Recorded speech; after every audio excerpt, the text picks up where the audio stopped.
Hey, it's your old pal Mason 92 Rock, joined by Town SINdrome. Fellas, how the hell are you? Good. What's up? Not much, man. Just chilling out. So from northern Minnesota, Grand Rapids, Minnesota, not Michigan. Yeah. Let's get that out of the way right now. Now, I actually hadn't heard of your town before. So what's the music scene like there for you? I don't know. Is there a music scene? I don't know. Not much of it. We are the music scene. No, I don't know. Probably cover bands and country music. There's a couple of rock bands that are pretty cool. Yeah. Not much for places to play. Yeah. A couple of small like breweries and that's about it. Yeah, it's pretty quiet town for all that. Pretty much have to get to Duluth or Minneapolis to get much of that. Oh yeah. Well, I guess before we go any further, can we get some introductions from you guys? Yeah, I'm Brian, vocals and guitars. I'm John. I do bass and Awesome. So Blister in the Sun. Do you guys hear that dog? Blister in the Sun. Yes. If you were here, you would understand. Are you guys big Violent Femmes fans, or did you just dig that song? Well, actually, John's kind of the one that came up with the idea to do it in the first place. Yeah, honestly, I just heard. So there's a Blink-182 song that talks about we listen to Violent Femmes, and so I looked up Violent Femmes. That's the first song that came up, and I was like, hey, we should cover it. So there's not like any cool I loved that when I was growing up because I never actually knew it offhand or knew them, but it just sounded like a good song and it was easy to play, fun to play. Everyone seemed to like it, so we just kept doing it. I'll tell you, you guys definitely have a different take on it than the original. Like it's a lot more rocking. Yeah.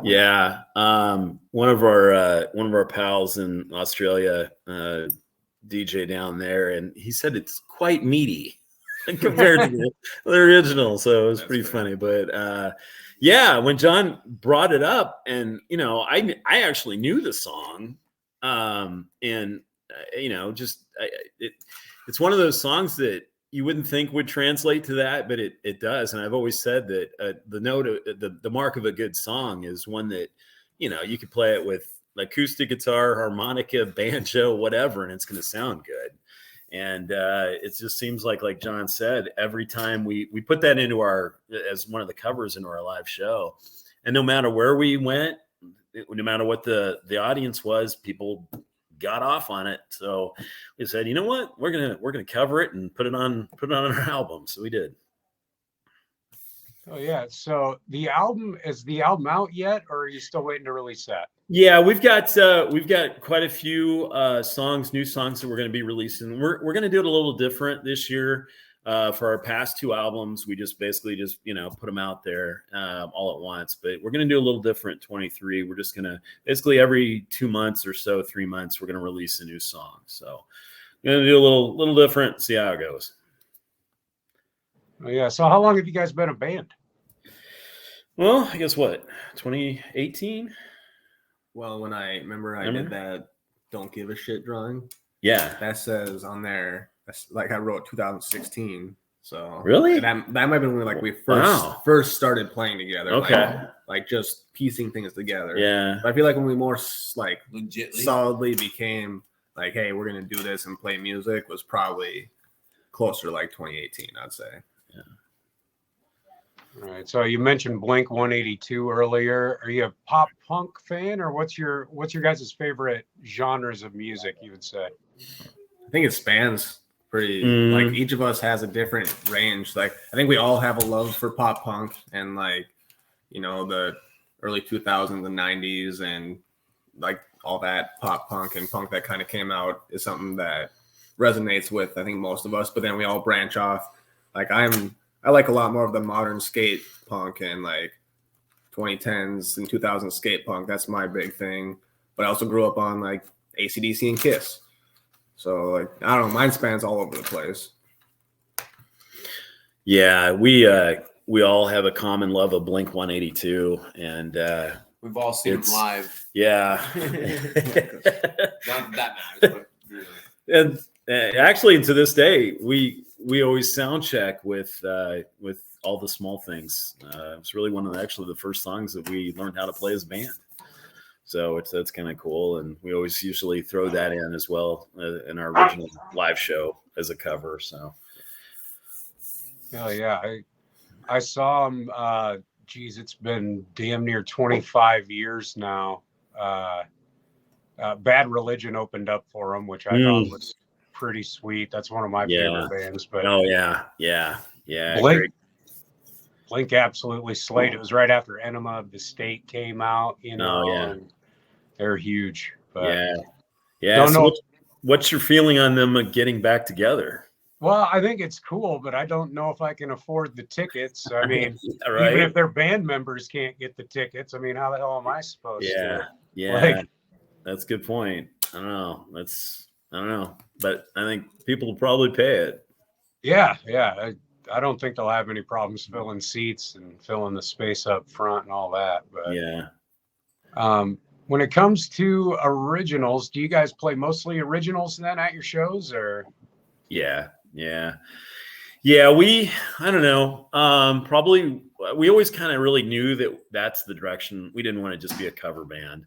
And we always knew that we wanted to write and create our own songs. And so we would just basically had a transition period where we would write a new song and try it out live with a bunch of covers, just kind of throw it in and see what people how they responded to it. And but yeah, now our shows are obviously all our own original music, but it's still nice to go back into the bag and pull out something like Small Things or Surrender by Cheap Trick, and of course Blister in the Sun. So it's always, those songs never get old to play, and people love them, and great songs just never die. So it is fun. And I talking about that, it was funny, the other day I was actually going through and I kind of didn't realize how many bands have covered a song, and actually the song, I mean, they did it really, really well. And the other day I was listening to the band Lit, one of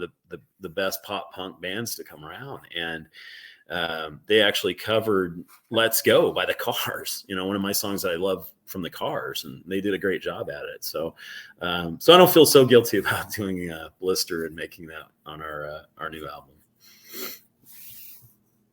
Yeah, I know. Like, I really dug it. As I said, it's just a bit more rocking, which and I believe you guys have released another cover. Didn't you release another cover as well before this one? Or was that No, that's it for us. Yeah, no, that was our very first cover that we've actually recorded and put out there. All right, so. Releasing the songs. You guys get into like making the videos or social media presence? How do you feel about doing all that stuff? I mean, necessary evil, I guess, maybe. I think videos are fun. We did one. I think it'd be cool. Like this. I mean, what did Dave Grohl say? It's like a candy commercial. Mm-hmm. Like, that's a music video. It's fun. You want, like, it's colorful. It's flashy. You're having fun. It's goofy. And I think that's that's how I see it too, and that's my personality. So that's something that I think is cool, and I'd like to get more into as well. It was fun. Yeah, the last video we did was our 2021 album. We did a song called "It Only Gets Worse," and we filmed it at a skate park. So we had a bunch of extras that were, more than happy to jump into a scene and for a T-shirt. So it was really, really, really cool. And so yeah, we'll be doing more of that stuff for sure.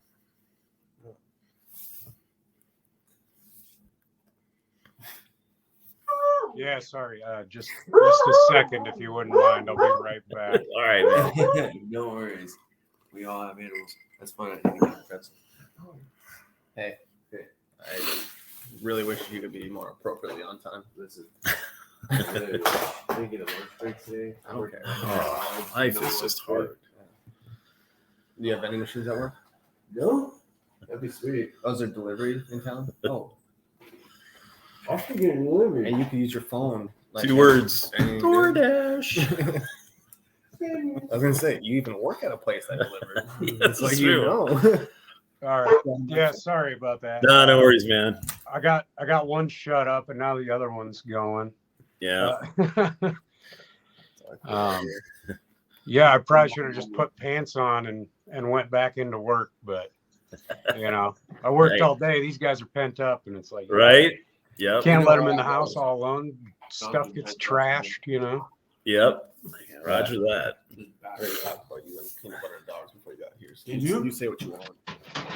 So when you guys play shows, have you done any like tours, like played outside of Minnesota?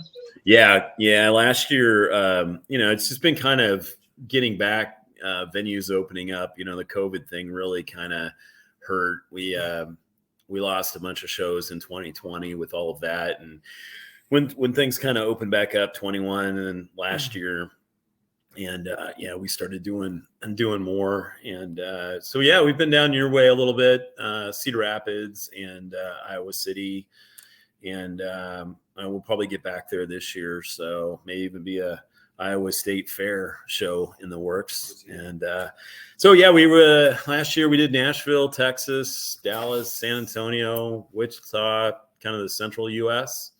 And then this year we're going to be focused primarily on the coasts. And we've got some festival announcements that we can't announce yet. The festivals have to announce first, but it's gonna be some of that stuff this summer. So it's gonna be fun. Oh yeah, that's awesome. So like, what's the favorite place you guys have played for each of you? Oh boy, it's tough. Do you have one offhand? Favorite place? Favorite place. Because I'm thinking. So we've got cool places that we played at, but that's then what we're saying. Yeah. What was your favorite place to play at?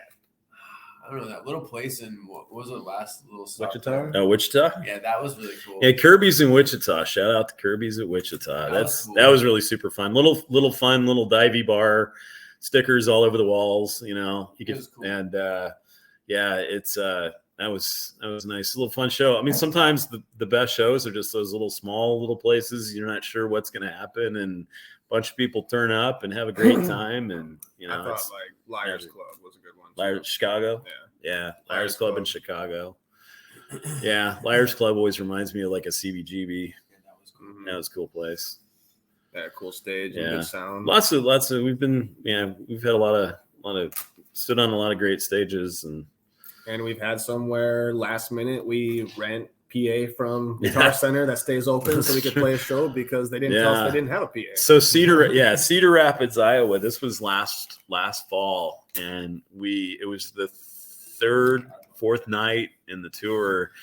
We show up at this venue, great place, by the way, great people and all of that, cool stage. And awesome stage. We show up, we start doing the load in. We're like, where's the sound system? Well, we don't have it. You guys bring it, right? No, we don't. So we're like, shit, what are we gonna do? It literally was like 10 minutes to 9. And I'm like, what are we gonna do here? We got a packed house, people expecting us to play. We go on in like a half an hour. What are we gonna do? And I'm like, Guitar Center. I saw one by the hotel. So we literally dialed up Guitar Center, got a hold of the manager, whoever was working, said, do you guys rent PAs? Yeah, we have one. Do you have one in stock? Yeah.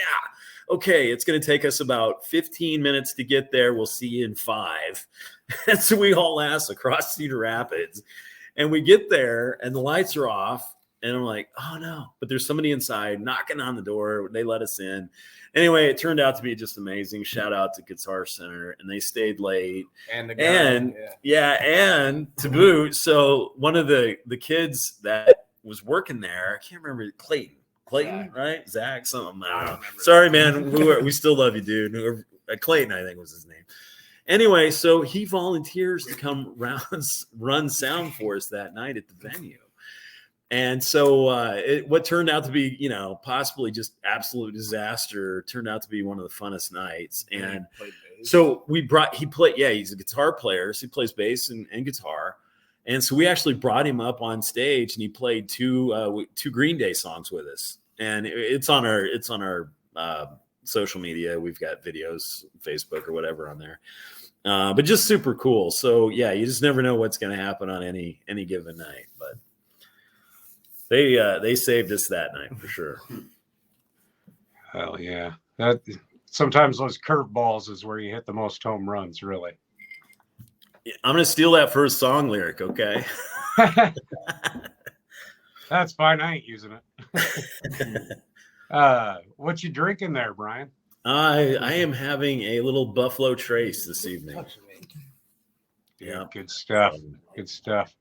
Yeah, yeah. It was one of those days. So you fellas like to drink when you play, or do you keep it sober? No, we really don't. Depends who you ask. Well, that's fair. Yeah, I guess Brian is very responsible. I'm the responsible. Let's put it this way: he's probably the most responsible one out of everybody. Which is really weird that I'm actually having to drink now. Yeah, which is funny. Something's really weird here. Yeah, I don't know. Yeah, it depends. Yeah, that's crazy. Usually we have to watch him. Yeah. No. Yeah, we all drink. Brian, we have to wake up before the show. He's usually pass out in his own vomit, and we have to wake his ass up. Like, dude, wake up! We have a show to play. But, you know, well, Tide Party's good to go. You guys are in Minnesota now. Like, didn't they make like edibles legal there? Like they made a little more than that legal, I think, too. But a little more than that. You know what I'm saying? I don't know. I don't know. It's a rumor. That's just a rumor. Well, I have friends that are all about it. You can go to the grocery store and buy, I think it's called Delta 9, like seltzers and gummies and things like that at certain places. It's new to the area. Yeah. Like it's I just found out about that too, actually. Yeah. Like basically it's like starting. Where are you at, dude? Iowa. Oh, Iowa. Cool. Okay.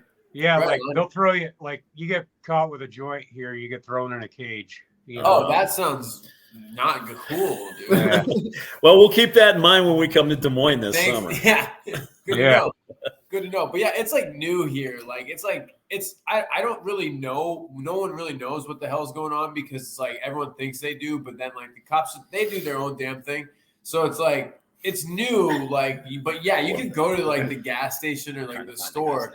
And you can like buy like edibles and stuff like shit like that. Like it's new, but like it's still not like legal, you know. He's very passionate on the subject. It sounds like I am, but I don't really give a shit. But apparently, most of our town does, you know. But I don't care. I just don't care. I don't care. I just know everything there is to know about it. No, I'm just kidding. Yeah, no, I mean, like that's kind of why I was just asking you guys because like I've heard some conflicting reports on it, and like the last time I was up there, yeah, they're selling the stuff in a bait shop. You know, like I didn't catch shit for fish with it, but you know,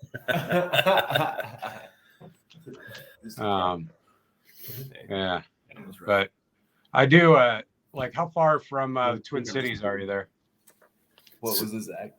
So we have a correction to make, and the only reason we need to do this, man, is because the drummer was actually 100% accurate on this, and so Zach from Guitar Center Zach was awesome, dude. was our guy that helped us that night in Cedar Rapids. So shout out to Zach of Guitar Center. I thought you were both wrong, so I wanted to look it up. Oh yeah. Well, I mean, you guys say maybe another month or two, few months, release another track. Yeah, that's what we're kind of just playing it by ear, but most likely April 1st or the very latest May 1st, and then that'll, like I said, continue through the year. You know, so about every couple months, 3 months, we'll throw a new tune out there and see what people think. Oh yeah, hell yeah. Well, I'm not going to take up a whole lot more of your guys' time.